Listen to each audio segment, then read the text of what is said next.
নমস্কার বন্ধুরা, তোমরা সবাই কেমন আছো? আশা করি অনেক ভালো আছো। আমি পূজা, আমি খুবই ভালো আছি। আর আমি বাবন, আমিও খুব ভালো আছি। আর আজকে কিন্তু বিশেষ ধরনের ভিডিও নিয়ে চলে এসেছি। শেখ হাসিনাকে দেখতে পাচ্ছি আর ওনাকে সবাই কি যেন বলে, আপু বলে না কি যেন, বুয়া বলে, বুয়া আপু না কি যেন, হ্যাঁ কি বেশ বলে, অবশ্য কমেন্টে জানাও। তো অবশ্যই কে কার ফেভারিট নাম দিয়ে ওনাকে চেনো, অবশ্যই কি নাম হাইলাইট আছে বাংলাদেশে সেগুলো জানাও, আমাদেরকে জানার আমাদের দরকার আছে। আর আজকে এর টাইটেলটি হলো ফিরে দেখা অভ্যুত্থান। তা বুঝতেই পারছো, অবশ্যই ভুলে যাওয়া যাবে না যে মানে দিনগুলো, বুঝতেই পারছো দিনগুলো ভুলে যাওয়া যাবে না যে অভ্যন্তর যে আগের কাহিনীগুলো, ওনার ঘটনাটা প্রথম থেকে শেষ পর্যন্ত আবার একটু ঘুরে দেখতে চাই, মানে আমরা ইতিহাসটাকে আবার তদন্ত কি সেটা দেখতে মানে চাই। কেসে পোস্টমর্টম করতে চলেছে ভিডিওটির মধ্যে, এবং ভিডিওটি দেখবো। আর মেইন ভিডিও তোমার ডিসক্রিপশন বক্সে পেয়ে যাবে, ওখান থেকে তোমার চেক আউট করতে পারো। যারা নতুন আছো এখনো পর্যন্ত সাবস্ক্রাইব করে দিও। তো চলো গাইস, আজকে ভিডিওটি শুরু করা যাক। তো দেখা যাক গাইস কত দূর বাঘের পিঠে উঠেছিল শেখ হাসিনা। সেখান থেকে কিভাবে নামতে হবে জানা ছিল না।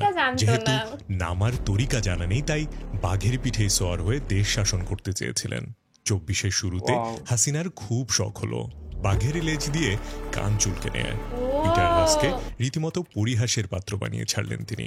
মহাপরাক্রমশালী শেখ হাসিনা নিজের মনের মতো একটি চিত্রনাট্য লেখা শুরু করলেন। এবার শুরুটা করলেন বয়োবৃদ্ধ এক প্রফেসর মোহাম্মদ ইউনুসকে দিয়ে।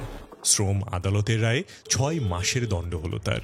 বিশ্বব্যাপী আলোচনা সমালোচনার ঝড় উস্কে দিয়ে 7 তারিখেই শেষ করলেন নির্বাচন।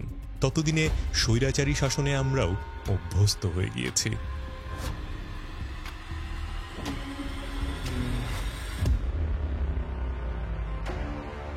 এটা কিন্তু জানতাম না, 6 মাসের দণ্ড হয়েছিল।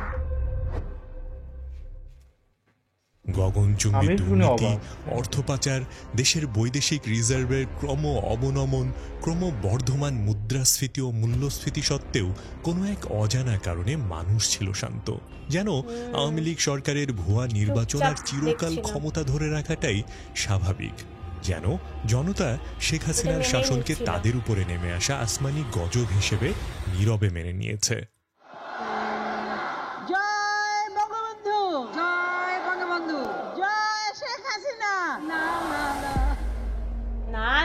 শেখ হাসিনা যেভাবে লিখেছে জনগণও সেভাবেই গিলেছে।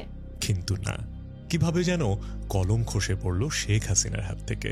চিত্রনাট্য লিখতে শুরু করলো অন্য কেউ। প্রিয় দর্শক, 2024-এর শেষ প্রান্তে দাঁড়িয়ে আমরা। এই বছরটি ছিল বাংলাদেশ ও বিপ্লবী ইতিহাসের এক ঐতিহাসিক মুহূর্ত।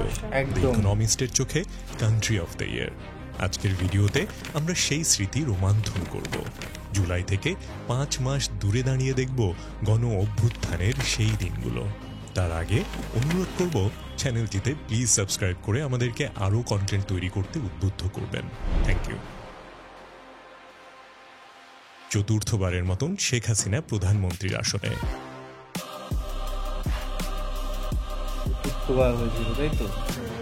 বাংলাদেশ রাষ্ট্রের সর্বোচ্চ পদধারী শেখ হাসিনা কেন যেন তবু শান্তি পাচ্ছিল না। দেশে তো বৈদেশিক প্রভুর সমর্থন এবং কতগুলো লাঠিয়ালের জোরে ক্ষমতায় অধিষ্ঠিত হয়েছে, কিন্তু দেশের গণ্ডির বাইরে কেউ যেন তাকে গোনাই ধরছে না। এদিকে ক্ষমতাহীন নোবেলজয়ী এক প্রফেসরকে টেনে নিচ্ছে বুকে। এ সময় শেখ হাসিনার মনে বদ্ধ ধারণা জন্মালো যে আমেরিকা তাকে সরিয়ে ইউনুসকে ক্ষমতায় বসাতে চায়। তাই হাসিনা ডক্টর মোহাম্মদ ইউনুসকে মামলা দিয়েই ক্ষান্ত হয়নি।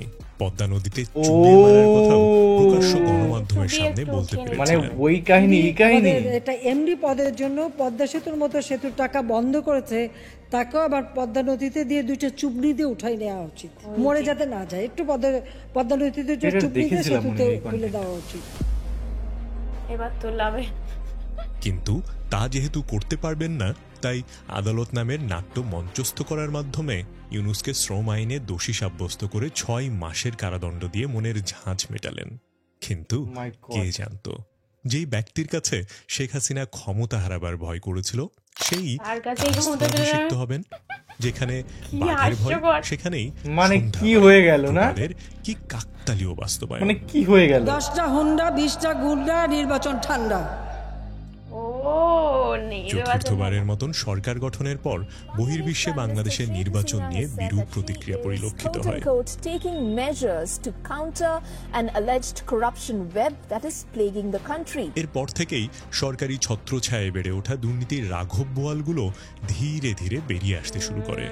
31 মার্চ 2024 সাবেক আইজিপি বেনজির আহমেদের দুর্নীতির ফিরিস্তি দিয়ে ইত্তেফাক রিপোর্ট করে বেনজিরের ঘরে আলাদিনের চেরাগ। 2 এপ্রিল কালের কণ্ঠ রিপোর্ট করে বনের জমিতে বেনজিরের রিসর্ট। উল্লেখ্য, ইতিপূর্বে 2021 সালে মানবাধিকার লঙ্ঘন এবং দুর্নীতির দায়ে বেনজির সহ 8 র্যাব কর্মকর্তার উপর নিষেধাজ্ঞা আরোপ করেছিল যুক্তরাষ্ট্র। 21 মে সাবেক সেনাপ্রধান শেখ হাসিনার একনিষ্ঠ লাঠিয়াল জেনারেল আজিজ আহমেদ ও তার পরিবারের সদস্যদের উপরে নিষেধাজ্ঞা আরোপ করে যুক্তরাষ্ট্র। ইতিপূর্বেই এই সেনাপ্রধানকে নিয়ে আল জাজিরার রিপোর্ট করেছিল all the prime ministers man. সেই রিপোর্টে তারা দেখিয়েছিল সেনাবাহিনীর প্রধানের মতো রাষ্ট্রীয় পদে আসীন থেকে জেনারেল আজিজ ও তার সন্ত্রাসী ভাইয়েরা কিভাবে শেখ হাসিনার লাঠিয়ালে পরিণত হয়েছিল। বিনিময়ে শেখ হাসিনা দিয়েছিল অবাধ দুর্নীতির সুযোগ। যুক্তরাষ্ট্রের নিষেধাজ্ঞা শেখ হাসিনার লাঠিয়ালদের কুকীর্তি বহির্বিশ্বে শেখ হাসিনাকে কোণঠাসা করে ফেলে। শেখ হাসিনার দুঃশাসনের কুৎসিত মুখ বিশ্ববাসীর সম্মুখে উন্মোচিত হয়ে যায়। অবাধ দুর্নীতি জনতার জন্য যে ডেকে এনেছে একে একে সাধারণের নিকট তা পরিষ্কার হতে থাকে। এরপর আসে ঈদুল আজহা, আওয়ামী লীগ জামানার শেষ কুরবানি ঈদ। সোশ্যাল মিডিয়ার কল্যাণে এই পর্যায়ে দেশ কাঁপায় এক সুদর্শন ছাগল। ইফাত নামের এক তরুণের 12 লক্ষ টাকায় কেনা ছাগল। এই টাকার উৎস খুঁজতে গিয়ে গুপ্তধনের মতো বেরিয়ে আসে কর কর্মকর্তা মতিউরের অজস্র সম্পদের হিসাব। ঢাকা, গাজীপুর, নরসিংদী সহ অন্তত 6 জেলায় শত শত কোটি টাকার স্থাবর সম্পত্তির খোঁজ মিলেছে ছাগলকাণ্ডের সমালোচিত এনবিআর কর্মকর্তা মতিউর রহমান ও তার পরিবার। এর মধ্য দিয়ে দেশের প্রতিটা সেক্টরে যে পচন ছড়িয়ে গেছে তারই দুর্গন্ধ বেরিয়ে আসতে থাকে। সিন্ডিকেটের কারণে কি করে 2 লক্ষ টাকার ছাগল 12 লক্ষ টাকা হয়ে যায় তারই জ্বলন্ত দৃষ্টান্ত হিসেবে অবতীর্ণ হয় সাদিক আলী। জনতা বুঝে নেয় 2 লক্ষ ছাগল 12 লাখ সোনার ডিম টাকা দেশে জন্মাবার দুর্ভাগ্য উপহাস করে হাস্য রসাত্মক পোস্ট, ভিডিও আর মিমসে সয়লাভ হয়ে যায় সোশ্যাল মিডিয়া। নীরবে নিভৃতে রণক্ষেত্র কিন্তু প্রস্তুত হয়ে গেছে। রেডি একদম। ঠিক একই সময়ে বেরিয়ে আসে রাষ্ট্রের মদদে বিসিএস এর মতন মর্যাদার পরীক্ষার প্রশ্নপত্র বেচা কেনার গুরুতর দুর্নীতির খবর। নীরবে নিভৃতে রণক্ষেত্র কিন্তু প্রস্তুত হয়ে গেছে। আমাদের ওয়েস্ট বেঙ্গলের মতো অবস্থা। সুপ্রিম কোর্টের পাস হয়ে যাচ্ছে। 2018 সালের 4 অক্টোবর কোটা আন্দোলনের পরিপ্রেক্ষিতে কোটা বিলোপ করে সরকারের জারিকৃত পরিপত্রকে অবৈধ বলে ঘোষণা করে। এরই মধ্য দিয়ে জুলাই ঝড়ের পূর্বাভাস পশ্চিম আকাশে ঘনীভূত হতে লাগলো। সূচনা হলো কোটা সংস্কার আন্দোলনের।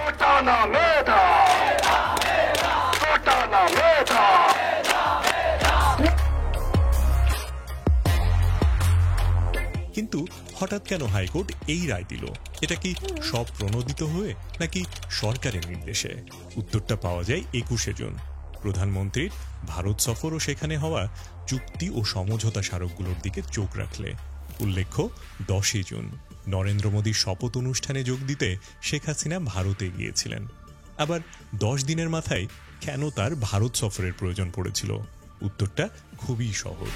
মানে 21 তারিখের এই সফরে শেখ হাসিনা ভারতের সাথে প্রতিরক্ষা ও ট্রানজিট চুক্তি করে, যাতে ভারতের দেয়া $500 মিলিয়ন প্রতিরক্ষা ঋণে ভারত কর্তৃক প্রস্তুতকৃত মানহীন অস্ত্র ক্রয়, তিস্তার পানি চুক্তির পরিবর্তে তিস্তা প্রকল্পে ভারতকে সুযোগ দানের মধ্য দিয়ে বাংলাদেশে চীনের প্রভাব কমানোর ভারতীয় পরিকল্পনা বাস্তবায়ন এবং বাংলাদেশের ভিতর দিয়ে আসিয়ানভুক্ত দেশগুলোই বাণিজ্য করার জন্য মংলা বন্দরকে রেল সংযোগ দ্বারা যুক্ত করার ভারতীয় প্রকল্প বাস্তবায়নের লক্ষ্যে রেল ট্রানজিট চুক্তি করা হয়। আসলে পুরোটাই ছিল পূর্ব পরিকল্পিত। নরেন্দ্র মোদীর শপথ অনুষ্ঠানে যোগদানের কিছুকাল আগেই ভারতের পররাষ্ট্র সচিব বিনয় কোয়াত্রা বাংলাদেশ সফর করেছিল এবং সেখানেই প্রধানমন্ত্রীর ভারত সফর এবং সেই সফরে কি কি চুক্তি হবে তা মোটামুটি চূড়ান্তই ছিল। আর তার প্রমাণ পররাষ্ট্রমন্ত্রী হাসান মাহমুদের সংবাদ সম্মেলন। সেখানে তিনি বলেন যে ভারত তিস্তা প্রকল্পে অর্থায়ন করতে চায়, কিন্তু পুরোটা ডিসক্লোজ করে না। তিস্তায় আপনারা জানেন যে আমরা একটি বৃহৎ প্রকল্প নিয়েছি, ইন্ডিয়া সেখানে ফিন্যান্স করতে চায়। এতেই বোঝা যায় কোয়াত্রার বাংলাদেশ সফরেই সব কিছু চূড়ান্ত হয়ে যায় এবং রেল ট্রানজিট দেয়াতে যে জন অসন্তোষ ও সমালোচনার ঝড় বইবে তা বন্ধ করতে ও জনদৃষ্টি অন্য ইস্যুতে সরিয়ে দিতেই হাইকোর্টকে দিয়ে পরিপত্র বাতিলের এই নাটক সাজানো হয়েছিল বলে অনুমান করা যায়। কিন্তু এত এত ভারতীয় স্বার্থ সুরক্ষার চুক্তির ভিতরে বাংলাদেশের কোনো স্বার্থ সংশ্লিষ্ট চুক্তি কি হয়েছিল বইকি। ইতিমধ্যেই বহির্বিশ্বে কোণঠাসা হয়ে পড়া এবং এক নায়ক হিসেবে পরিচিতি পাওয়া শেখ হাসিনা ও আওয়ামী লীগ খুব করে শক্তিশালী বন্ধুর আনুকূল্য চাচ্ছিল। যেহেতু পশ্চিমা দেশগুলো তার থেকে মুখ ফিরিয়ে নিয়েছে, সে তার ক্ষমতা সুরক্ষিত করতে আরও বেশি করে ভারতের দিকেই ঝুঁকে পড়তে লাগলো। আর তারই মাসুল হিসেবে এত চুক্তি। এমন দেশের স্বার্থবিরোধী চুক্তির থেকে যেন জনতার দৃষ্টি অন্যদিকে ফেরানো যায়, তারই পরিকল্পনা হিসেবে আদালতের রায়ের এই নাটকের অবতারণা করা হয়। নয়তো বিসিএসে আওয়ামী ক্যাডার ঢুকানোর জন্য কোটার কোনো দরকার ছিল না। ছাত্রলীগের পদপদবি আর মন্ত্রী এমপির সুপারিশ হলেই হতো, যার প্রমাণ গণভবন থেকে পাওয়া সুপারিশনামা। কিন্তু হায়, নিজের পাতা ফাঁদে নিজেই যে পতিত হবে এই চিন্তা ধূর্ত শেয়াল কখনোই করেনি।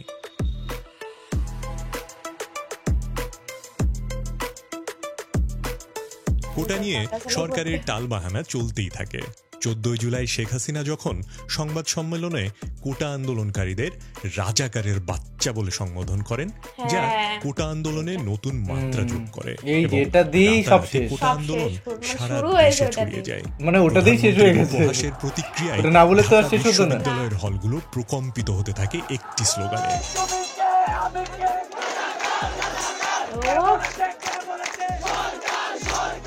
ঢাকা বিশ্ববিদ্যালয়ের ফেসবুক ও মেসেঞ্জার গ্রুপগুলোই যেই ভিডিও মুহুর্মুহু পোস্ট হতে থাকে। এবার হল ছেড়ে স্লোগান দিতে দিতে বেরিয়ে পড়ে ছাত্ররা। মধ্যরাতে হাজার হাজার শিক্ষার্থী রাজু ভাস্কর্যের সামনে একত্রিত হতে শুরু করে। ঢাকা বিশ্ববিদ্যালয়ের গ্রুপ থেকে এই ভিডিও ছড়িয়ে যায় পাবলিকিয়ান গ্রুপগুলোয়। আন্দোলন দানা বাঁধে অন্যান্য বিশ্ববিদ্যালয় এবং কলেজগুলোতেও।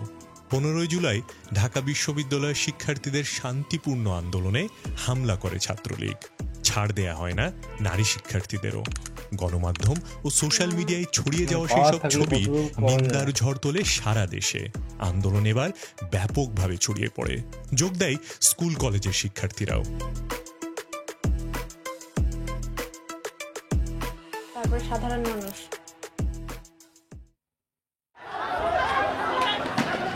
16 জুলাই রংপুরে আন্দোলনকারীদের উপর পুলিশ গুলি চালায়। নিহত হয় আবু সাইদ সহ আরও একজন। আন্দোলন ছড়িয়ে পড়ে দাবানলের মতো। 16 তারিখ রাত থেকে 17 তারিখ সকাল পর্যন্ত ঢাকা বিশ্ববিদ্যালয়ের হলগুলো থেকে ছাত্রলীগকে বিতাড়িত করা হয়। একে একে অন্যান্য বিশ্ববিদ্যালয়গুলোও তা অনুসরণ করতে থাকে। আন্দোলন দমাতে ওই দিনই বিশ্ববিদ্যালয়ের তাবেদার প্রশাসন বিশ্ববিদ্যালয় হলগুলো বন্ধ ঘোষণা করে। সাথে সাথে বন্ধ করে দেয়া হয় মোবাইল নেটওয়ার্ক। সাময়িক হয়তো কিছুটা ক্ষতি হতে পারে বা সাময়িক কিছুটা কষ্ট হতে পারে, কিন্তু আপনারা সকলেই ধৈর্যের সাথে সরকারকে সহযোগিতা করবেন।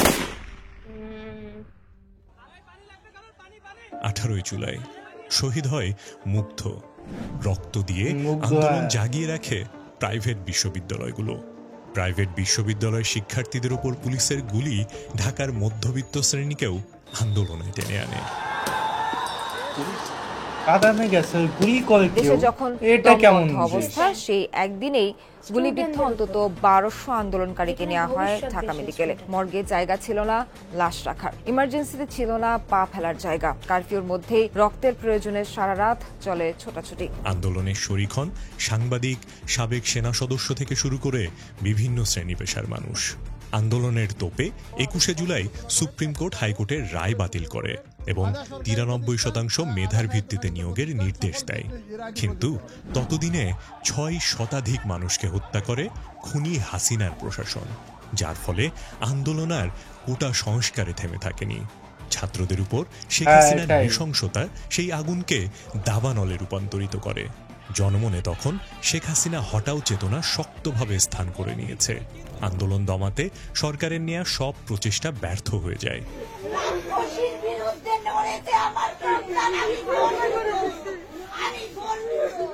পাঁচই অগস্ট গণভবন অভিমুখে জনস্রোত অগ্রসর হতে থাকলে প্রাণ ভয়ে স্বৈরাচার শেখ হাসিনা ভারতে পালিয়ে যায়। পিছনে রেখে যায় 2 সহস্রাধিক শহীদ এবং 30,000 আহত এবং পঙ্গু মানুষ। এত রক্ত ও ত্যাগের বিনিময়ে স্বৈরাচার তো পালালো, কিন্তু স্বৈরাচারী কাঠামো ও দেশের মাটিতে স্বৈরাচারের দোসরদের থেকে কি করে মুক্তি মিলবে?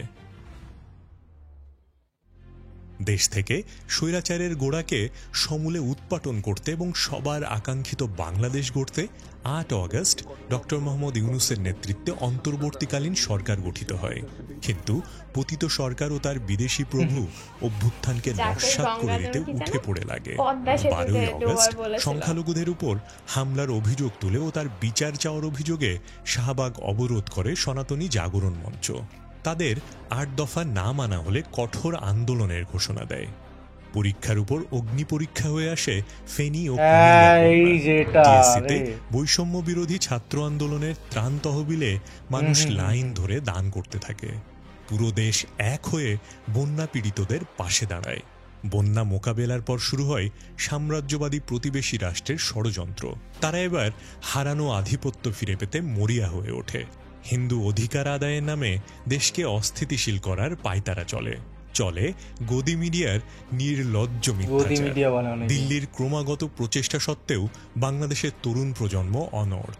সহস্র তরুণ প্রাণের দামে পাওয়া দেশ গঠনের এই সোনালী সুযোগ কোনোভাবেই হাতছাড়া করার চেয়ে তাদের কাছে মৃত্যুই শ্রেয়। যারা অভ্যুত্থানকে নিজেদের পকেটে ভরতে চায়, যারা আবারও স্বার্থবাদী রাজনীতি চালু করে পুরনো গোষ্ঠীতন্ত্র কায়েম করে এদেশের মানুষের স্বাধীনতা ও সমৃদ্ধি হরণ করতে চায়, তারা জেনে রাখুক এই তারুণ্যের সবচেয়ে জনপ্রিয় স্লোগান পাত্রিয়া ও মুয়ের্তে, স্বদেশ নয়তো মৃত্যু। দারুণ লাস্ট ফিনিশিং এ যা আমি ভুলে গেছি কন্টেন্ট শেষ। ও ভাবছে বাড়ি বসে বসে ভিডিও দেখছে, কি দেবে। এটা কিন্তু সচরাচর অভ্যাস হয়ে গেছে। এই যতগুলো ভিডিও দেখলাম, এই যে একদম অভ্যাস হয়ে গেছে, মানে এই ভিডিওটা জাস্ট ওয়াও ছিল। অবশ্য ভিডিওগুলো সত্যি অসাধারণ ছিল, সেজন্য যে ভিডিওটা অসাধারণ থাকে তার রিভিউ দিতে আমরা ভুলেই যাই। হ্যাঁ, কারণ এই ভিডিওতে যতগুলো ভিডিও দেখেছি তার মধ্যে অনেক অনেক ভালো, মানে ডিফারেন্ট, পুরো শুরু থেকে শেষ পর্যন্ত ডিটেইলসে খুঁটে বিষয়গুলো একদম মানে জাস্ট স্যালুট বলতে হয়, মানে এত সুন্দরভাবে যে বানিয়েছে, খুব সত্যি সুন্দর। তার ধারণাটা অনেক সুন্দর, অনেক। তো গাইস, ভিডিওটি কেমন লাগলো অবশ্যই কমেন্ট করে জানাও, এবং কি ধরনের ভিডিও রিঅ্যাকশন চাই সেটাও কমেন্টে জানিয়ে দিও। তোমাদের ভালোবাসাতে আরো এগিয়ে যাব মনে করি, তোমাদের সাপোর্ট বা ভালোবাসা থাকলে বেশি করে সাবস্ক্রাইব করে দিও, তো অবশ্যই করে দিও। তো চলো গাইস, নতুন একটা ফ্রেশ ভিডিওতে দেখা হবে। Bye bye, tata. Take care.